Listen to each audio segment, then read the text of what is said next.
देख रहे हैं न्यूज़ 21 और आप सभी के साथ बहुत बहुत स्वागत करेंगे। मैं हूं आपके साथ रितिका पांडे। देखिए, आज की चर्चा के लिए हम कहेंगे कि इतिहास गवाह है कि जब जब देश को दिशा देने की बात आई है, तब आज तक दो ही ताकतों ने सबसे बड़ी भूमिका निभाई। एक शिक्षक की चौक और दूसरी कवि की कलम ने। जी हाँ, और यदि इन दोनों के साथ राष्ट्रभक्ति का खून भी रगों में दौड़ रहा हो ना, तो व्यक्तिगत साक्षात राष्ट्रवंदन बन जाता है। जी हाँ, सबसे बड़ी बात करें कि एक व्यक्ति की, जहां आज हमारे स्टूडियो में एक ऐसी ही ओजस्वी और विलक्षण शख्सियत मौजूद है जिनका परिचय उनकी गौरवशाली उपलब्धियां खुद देती हैं। हम बात कर रहे हैं मेरठ की ऐतिहासिक क्रांति धारा से आए ओज कवि धर्मेंद्र सरस जी की। सरस जी उस गौरवशाली परिवार से आते हैं जिनके बड़े भाई अमर शहीद मेजर जगदीश पाल जी ने 1971 के भारत पाक युद्ध में देश के लिए सर्वोच्च बलिदान दिया था।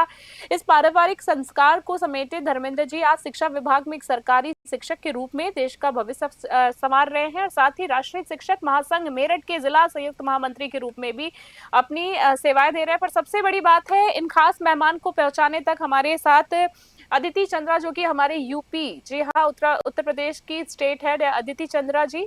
उनका बहुत बहुत धन्यवाद देना चाहेंगे कि इन शख्सियत से आज हमें मिलाने के लिए। तो हम उन शख्सियत के लिए आज कहना चाहेंगे कि जहाँ की मिट्टी में ही शौर्य की सोंधी सुहास बहती है, जहाँ हर माँ अपने बेटे से जियो तो देश हित कहती है, उसी मेरठ की क्रांति धारा का एक शेर हमारे बीच आया है जिसने चौक डस्टर संग हाथों में शब्दों का व्रज उठाया। हमारे मेहमान से आज हम चाहेंगे सीधा हमें मुलाकात कराए। बहुत बहुत स्वागत करते हैं आज के खास मेहमान का।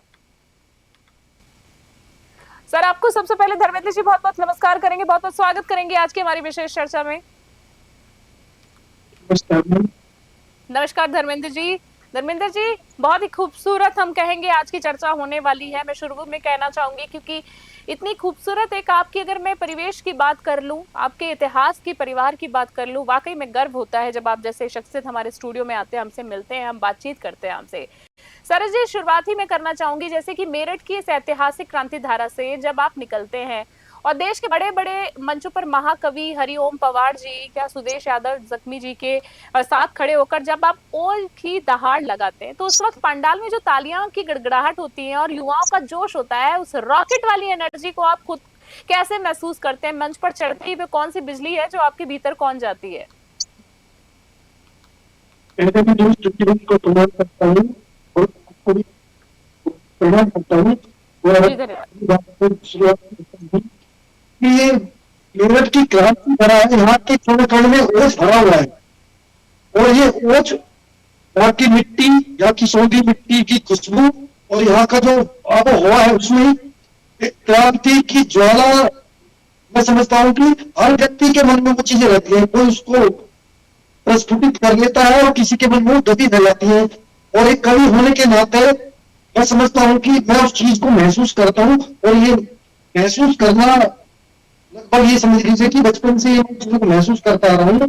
और ये परिवार का माहौल जो किस तरह का रहा है, जी मेजर जगदीश पाल जी जो सन 1971 में शहीद हुए थे, इनका सर्वोच्च बलिदान भी देश के लिए हुआ, तो उनसे प्रेरणा भी मिली, कहीं ना कहीं वो चीजें भी कविता में मुखरित हुई।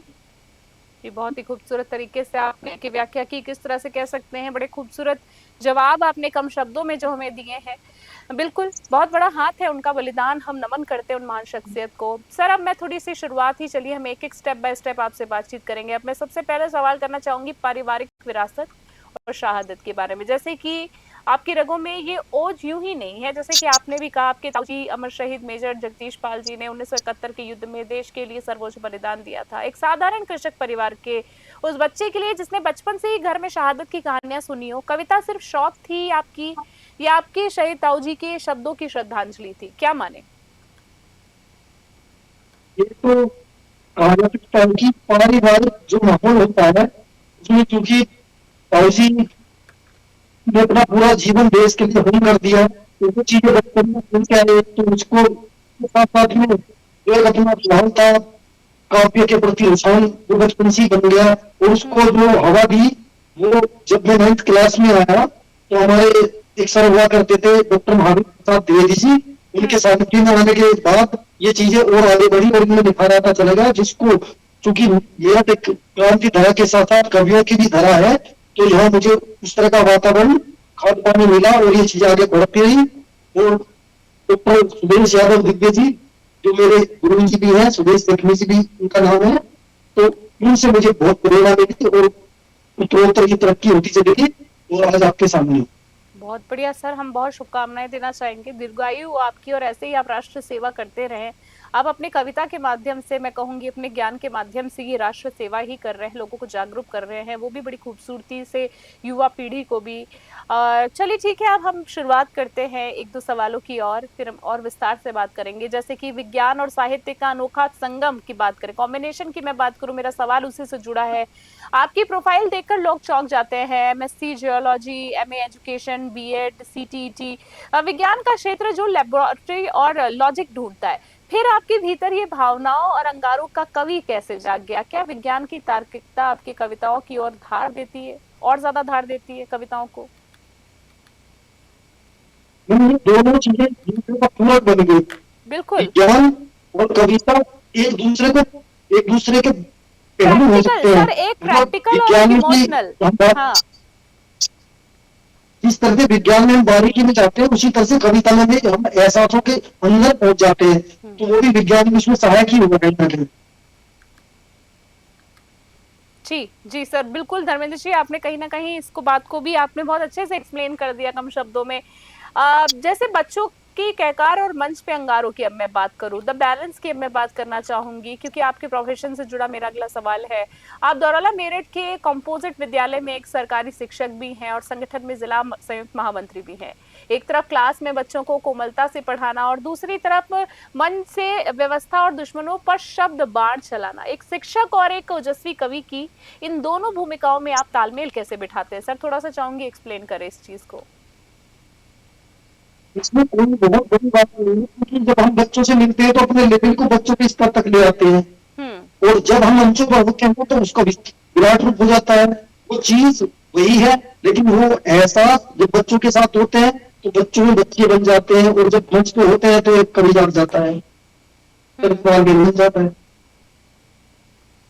बिल्कुल बिल्कुल सर, ये भी कहीं ना कहीं सही कहा आपने कि तालमेल की आपने, जैसे कि सवाल मेरा बैलेंस से जुड़ा था और आपने बैलेंस की बात ही कर दी।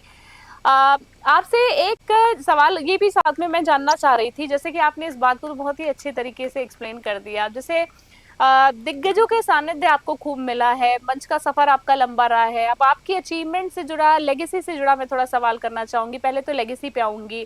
जैसे कि नौचंदी मेला कवि सम्मेलन से लेकर दिल्ली हरियाणा के मंचों तक विष्णु सक्सेना जी, प्रतीक गुप्ता जी और वेद प्रकाश वटुक जी जैसे दिग्गजों का आशीर्वाद आपको मिला है। इस सफर में वरिष्ठ कवियों से मिला वो कौन सा एक गुरु मंत्र या तारीफ है जिसने आपके आपके ना जीवन को सबसे बड़ी पूंजी आप मानते हैं उसको? पुरस्कारों की, सफर की बात करूंगी, थोड़ा अनुभव की बात करेंगे इस सवाल में हम। इतना मैं समझता हूँ कि जो मैंने अर्जित किया अपने प्रयास से, उसको व्यवस्थित करने के लिए, उसको संगठित करने के लिए और उसको एक दिशा देने के लिए गुरुओं की जरूरत होती है।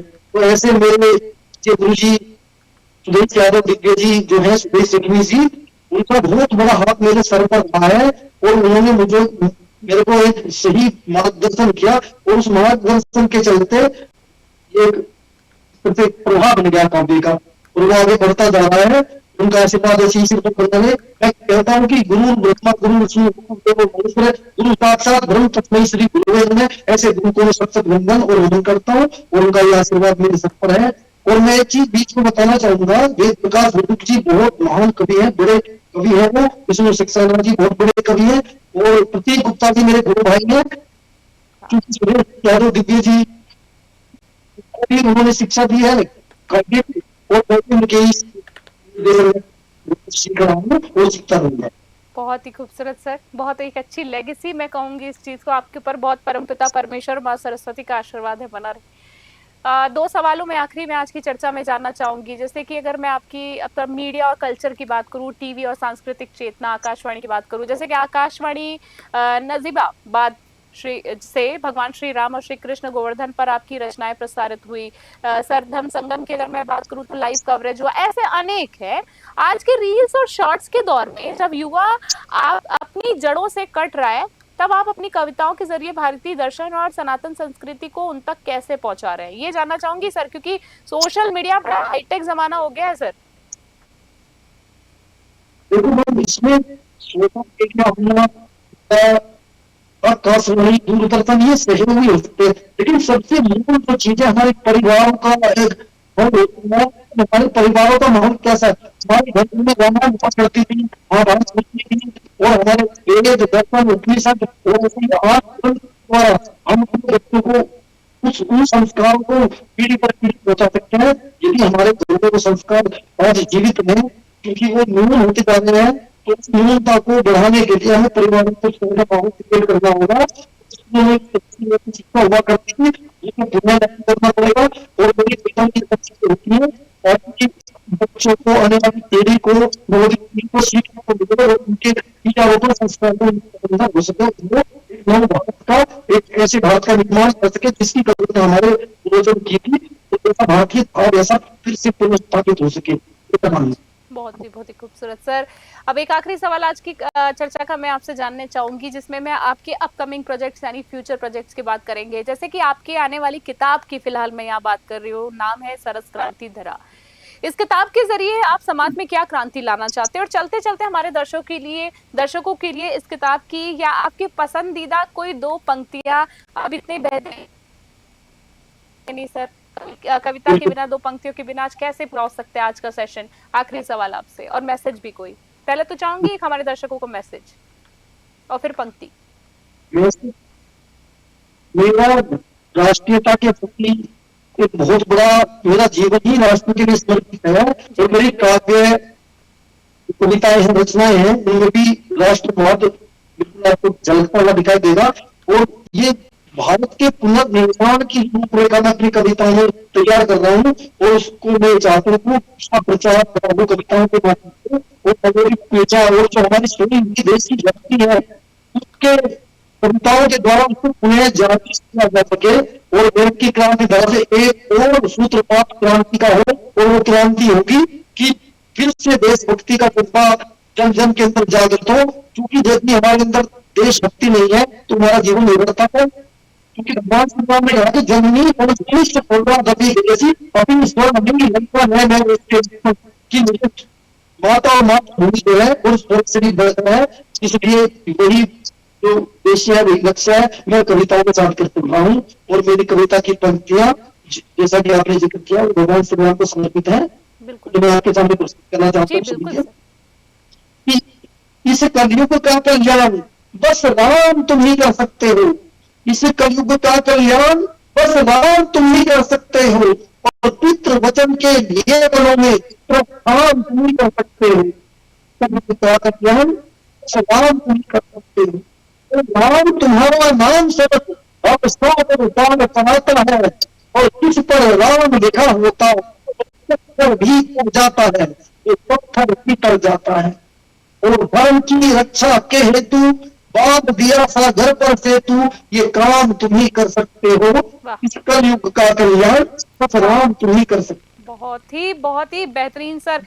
एक एक लाइनें जो आपने लिखी है वो दिल को छू जाने वाली हैं, और वास्तव में बहुत ही खूबसूरत। सिर्फ कहने के लिए मैं नहीं कहना चाह रही हूँ, वास्तव में बहुत ही बेहतरीन कलाकार भी हैं आप, और हम चाहेंगे आपको बहुत बहुत शुभकामनाएं न्यूज़ 21 की पूरी टीम की तरफ से आपको देना चाहेंगे सर। आप कुशल मंगल रहे, स्वस्थ रहे, फिर किसी चर्चा में मुलाकात करेंगे। बहुत बहुत धन्यवाद। हमारे साथ बहुत ही खूबसूरत एक कवि जो कह सकते हैं, जिनकी कविताएं इतनी खूबसूरत है। तो दर्शकों देखिए, ये थे मेरठ के वीर प्रसूता, मिट्टी के वो शेर कवि धर्मेंद्र सरस जी, जिन्होंने आज ये साबित कर दिया है कि जब एक शिक्षक की चौक और एक ओज कवि की कलम एक साथ हुकार भरती है ना, तो राष्ट्र निर्माण का संकल्प कितना भी अखंड हो जाए वो मिलता ही है। जी हाँ, आज के इस विशेष बुलेटिन में, आज की इस विशेष चर्चा में फिलहाल के लिए इतना ही। देश और दुनिया की तमाम बड़ी अपडेट्स के लिए देखते रहे न्यूज़ 21। अभी के लिए नमस्कार, जय हिंद, जय भारत।